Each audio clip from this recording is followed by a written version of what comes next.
From the studios of Farm Journal Broadcast, this is Ag Day.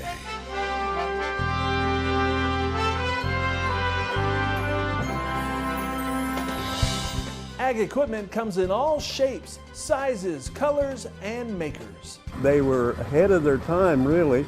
This morning, a look at the efforts to keep this history going. This is a 1914 Model R. For the next generation and beyond. Doesn't really see much time on the farm unless my daughter's out hot riding around the yard warming it up. Here's some real tractor tales this morning on Ag Day. Ag Day is brought to you by Pioneer. Ben's bins, please hold. Yeah, Ben's has been busy all day. Seems like no one can keep up with this new Z series. What did you all put in these seats? Science. Good morning, I'm Clinton Griffiths. Today we're celebrating a lot of red, blue, and green. This morning we're all about celebrating farm equipment and the people who help restore it, maintain it, and even create something new out of it. We call it Tractor Tales, and we began at the University of Missouri in a group that's become known as the Torken Tigers. Open up the doors to the Ag Engineering building at Mizzou, and you'll often find ag engineering skills at work. Torken Tigers is a club here on Mizzou's campus. We design and build a tractor from scratch every year to take to the American Society of Agricultural and Biological Engineers contest that they hold in Peoria, Illinois. Torken Tigers has a major goal each year: build a quarter-scale tractor to compete on a national stage. We come in fall semester, we'll sit down, we'll brainstorm different ideas, different improvements, and then we'll make that on a CAD software. So we'll come up with a 3D model. The Torken Tigers strive to have the 3D models done before Christmas break, but Goots admits that often requires some late nights. From there, we'll reach out to manufacturers to get parts bent and made, and then we'll also do some of our own machining in-house. And then from there, we'll weld everything together, bolt it together, send it off to powder coat, and then if we're lucky, it's done in time for contest. Each year, it's a process that takes a lot of time and a lot of funds to build the quarter scale from scratch. If you were to go out and buy everything and build it from scratch yourself, you'd probably be looking in the ballpark from $25,000 to $30,000. So fundraising is a very big part of our year. Last year, they competed with this Tiger 18. And what makes this one so special? Well, Goots says it's the drivetrain. We do a really good job of getting by near all 32 ponies all the way to the drive shaft and into the rear tires, which really helps us in our pulls. The group also redesigned the suspension to help with durability. But with each quarter scale tractor they design, it has to fit within the contest standards. So we're limited to 900 pounds. They give us a 32 horsepower engine that we are not allowed to modify in any way. And then there's a plethora of other rules, but those are the major ones. This year, the seniors are working on all new steering geometry, hoping it'll be even better than the last. But no matter how they place, it's skills learned here that could last a lifetime. I would say problem-solving skills and communication. You know, there's a lot of stuff going on with a lot of different people. There's fundraising, there's design and cost reports where we'll write a 20-page report on why we designed it the way we did. And we have to communicate with engineers and with our business people and with even our ag ed and plant science majors as well. But building and restoring tractors isn't just a guy thing. We took a special trip to North Central Illinois, where a father and daughter team love to show off their John Deere H. Tractor that I bought from an auction, Deere's smallest two-cylinder tractor, and I figured we've got the biggest in diesel and gas, so we had to have the smallest too. It's too big for a garden tractor. It's basically too small for field work of any size, but I guess if you had 20 acres or something, it might fit in fine. It was just something else to add into the collection. It was a little tractor. It just looked like it'd be kind of fun to play with, and I'm a little too big for it. Who taught you to drive this tractor? Dad. At the Antique Engine Tractor Association, they have a show in the fall. I drive it in their parade, and then I drive around the farm. So you push this forward, and then you just drive. These are your brakes. The larger the tractor, the harder it is for me to get in, and the harder it is for me to control it. I like to be able to know like glass because sometimes there'll be reflections and they bug me. I like to be out in the open. So it's 1, 2, 3, and then reverse. I normally have it in 1 or 2. If Dad's driving it, it's in 3 because I fit on it. And when I have to use a pedal, my legs aren't long enough, so my feet don't reach. So I like hand. It looked just like it did today, but it didn't run. I rebuilt the carb and the mag, and that's about it. Did a little touch-up paint on it, but nothing serious. Keep it in the collection, keep getting it out and playing with it, have fun. From my experience, apparently a lot of people didn't know about it. So it draws attention. It could pull a small one-bottom plow. That was about the extent of what it could do. It goes to the Antique Tractor Show. It doesn't really see much time on the farm unless my daughter's out hot rodding around the yard warming it up. Still ahead, we continue our tour of some incredible pieces of iron, including a family that is keeping tractors and the memories of family members alive. And this is not your typical Lamborghini, but it bears the label as we continue our tractor tales.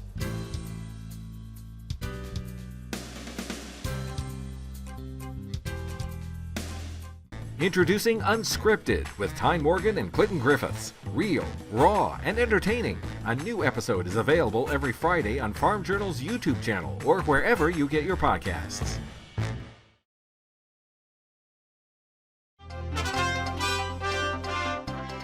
Our next tractor is actually a collection of unique and sentimental pieces of iron. Emily and Walter in Ohio have been collecting and naming tractors after the people who owned them before in honor of their memory.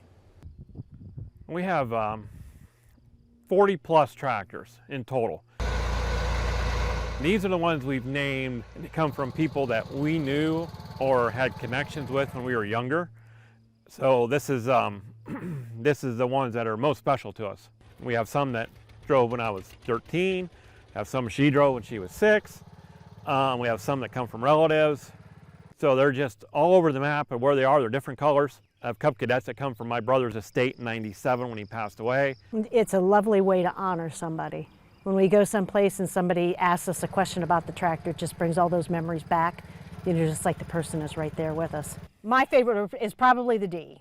When I was a little girl, a gentleman named Harvey Klotz, who our Bantam is named after, put me up on the seat of that tractor, and he looked out over that football-length hood when you're 4 or 5 years old, and yeah, it was love at first sit. Probably my favorite is Art here, the 70 I drove when I was 13. It's the one I really wanted out of that estate, but they're all kind of my favorites. The 60 high seat, it's rare, it's only 1,200 built. It's one of my first Deers I bought and redid myself. My D, we always called it the mobile tourist attraction because wherever you went, people went to it because unstyled D in our neighborhood isn't exactly common. You know, and it being a 36 and hers being a 36 and they're 700 serial numbers apart is pretty cool. And we have hers because I was left unsupervised. When we take his to shows, it actually gets put up on Coke bottles. That was an advertising ploy back in the 30s that Deere would do at the county fairs, was put them up on bottles. They wanted to prove to their potential customers that a John Deere D runs smooth. Well, if you know anything about a John Deere D, they do not run smooth, but you put them up on Coke bottles and they run just perfect. We got a Ford 3000. It's named after a family member. He was a lieutenant colonel in the military. We have a Bantam named after its former owner that she knew when she was young. You have Mildred. We have Mildred. It's a 1250 Cub Cadet. Just come to us from the original owners.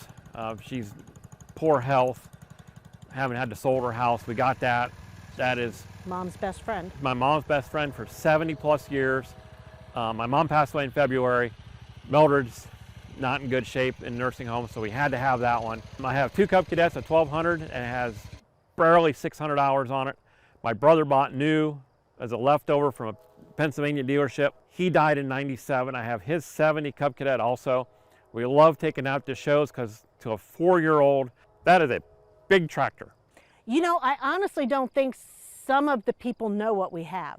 I started doing this for therapy. When my brother passed away, he died in January. March, I had my first tractor, International Farmall 200. We don't collect anymore. We collect from the people we know. I know there's a Ferguson sitting, and I don't know how her health is, but when she passes, I'm going to try for that one, just because I knew her and her husband many years. When you know the family, there's a connection there, and that's how you end up with this stuff. I don't see it stopping anytime soon.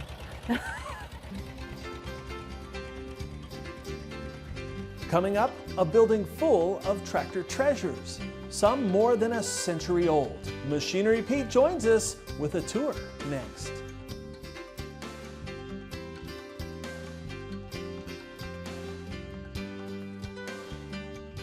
Introducing Grow Getters with Davis Michelson, a podcast that shines light on agriculture's most innovative side hustles. Find the latest episodes on Farm Journal's YouTube channel or wherever you get your podcasts.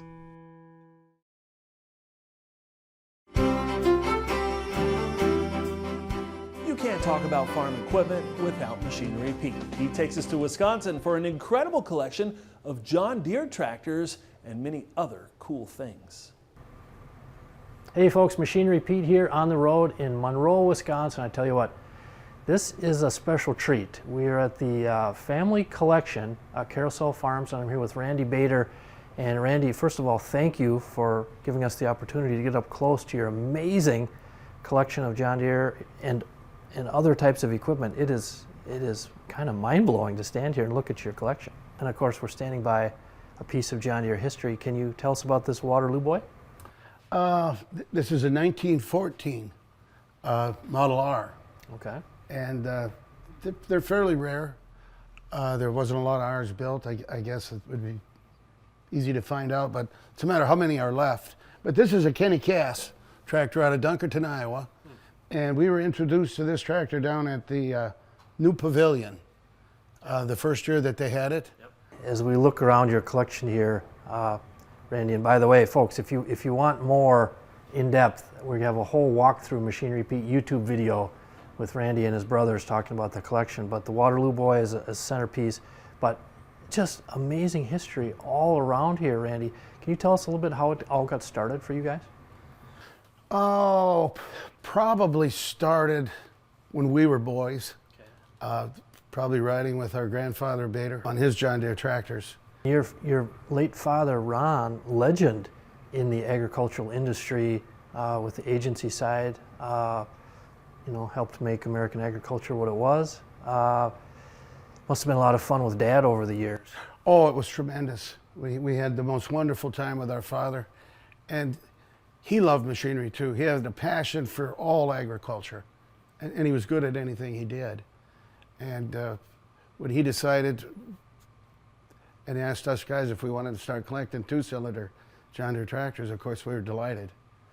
Yeah. And I think our first auction we all went together was Kewanee, Illinois, and we found a couple old D's that we brought back home, and that was the beginning. Yeah. Isn't it funny the tractors that you acquire at the auctions, or even those auctions where you go and you get skunked, you don't get it, but you can look back on the days spent with your brothers or your dad or your wife or your friends at the sale. I mean, those are good days. Those were the best days of our lives. Yeah, we were all together looking at and judging tractors. With this collection, you're connecting our past as we smash forward full speed into the future. And like you say, the modern equipment in the shed, you guys farm, you doing what you got to do, but honoring our past like this is a beautiful thing to do. So Randy, thank you for what you guys have done, you and your brothers and your family, and thank you for showing us, again, just a treat to be able to get up close to it. Oh, you're welcome. Yeah, you bet. Still ahead, we check out what's become known as Rabbit Force One in South Dakota, and a twin city that refuses to quit. Next.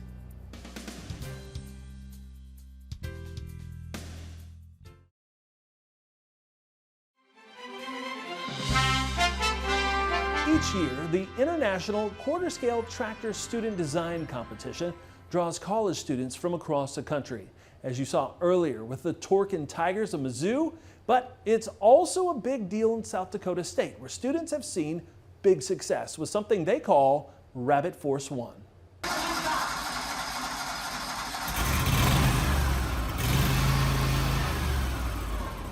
The American Society of Agricultural and Biological Engineers puts on a quarter-scale student design competition for university teams.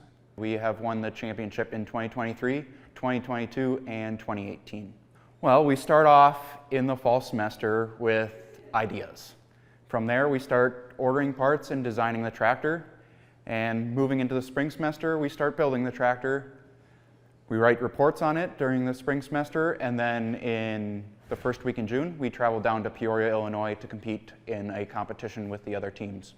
That competition consists of team presentation, a design judging session, and performance events like a tractor pull and a durability event. This is RF1, stands for Rabbit Force 1. It's a lot of long hours. We spend a lot of time researching parts that we want to include on the tractor. We spend a lot of time modeling in SolidWorks, and then spend a lot of time wrenching in the shop too to put the tractor together. So this tractor is fully drive-by-wire with the electric steering. We shift our manual transmission with electric actuators. We've got a custom PCB on the tractor for all our controllers. Oh, it's fabulous to drive it around and show off to people. This next tractor had a little trouble getting started, but thanks to a little help from a Farmall H, this Twin City finally started rolling. Well, the crank started with a mag, and we were unable to get that done, so we just took this other H we had here and ran the belt pulley, put it in the twist, and kind of started that way, kind of cheated the system, if you will. It's a 1927 Twin City 2744. My wife's grandpa had it. I'm pretty sure they bought it new when they got it. Been in the family the whole entire time. It was stuck for a year, and it just sat in the shed, and I got it out myself and kind of broke loose and got it running, but after that, some other people took over and got it in a lot better shape than when I had it, so repainted it and whatnot. My father-in-law, he's passed away now, but I don't know how old it was. Him and his sister used to drive it on thrashing runs. That's what they did. They went around and thrashed for people in the area, drove it to Sheffield. Doesn't go very fast, as you can see in the videos. You know, who knows how old they were, 9, 10 years old, driving this thing up and down the old gravel roads, towing a thrashing machine from one place to the other. I like it just because it's been in the family, you know, for a long time. I just think it's a monster, which it kind of is. Probably weighs 10 times more than what it has horsepower, you know. I don't think they ever used it in the field whatsoever. They literally just used the belt pulley on the side of it to run the thrashing machine. That's all it did. Coming up, Lamborghini is a well-known name when it comes to fancy cars. But you wouldn't necessarily expect to see them out in the field. See what we found next.